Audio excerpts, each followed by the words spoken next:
Would you eat a steak grown in a laboratory? Would you take a bite of a cheeseburger made by a scientist? Technology startups and scientists are placing big bets on lab-grown meats.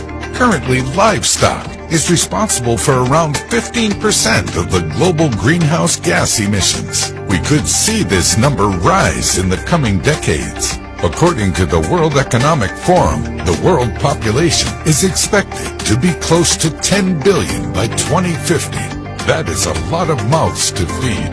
This population boom and rising incomes will cause demand for meat products to rise by as much as 88%. To feed the world's growing demand for meat, we already use around 27% of the world's arable land to raise livestock.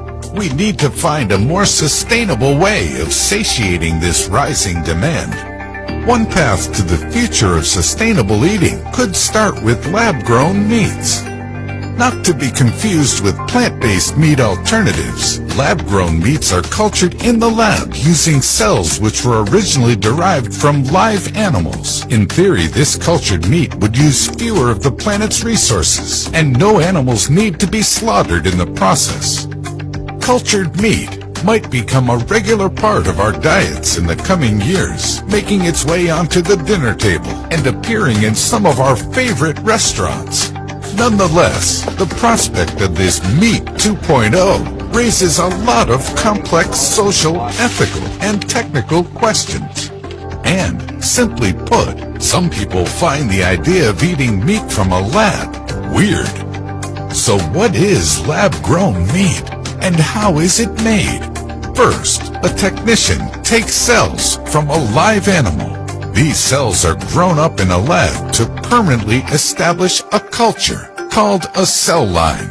Once a good cell line has been established, a sample is introduced into a bioreactor. This is essentially a culture medium which contains all the materials the cells need to grow. The cells in the bioreactor grow and multiply exponentially and are then harvested.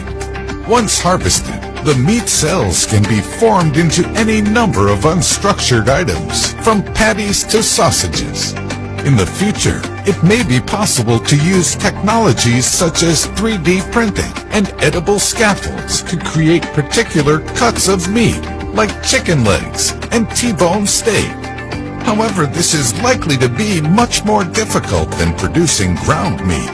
The technology's first public proof of concept appeared in 2013 in the Netherlands. Partially funded by Google co-founder Sergey Brin, Dr. Mark Post and his researchers at the University of Maastricht spent a little over $300,000 creating the world's first cultured meat hamburger. It was described as like an animal protein cake. The burger was even taste tested live on television and got positive reviews in general. However, the lab-grown burger lacked one central element: fat. In the meat that we eat every day, there are different types of muscles, connective tissues, lipids, bones, and fat that give flavor and texture to the food. To this day,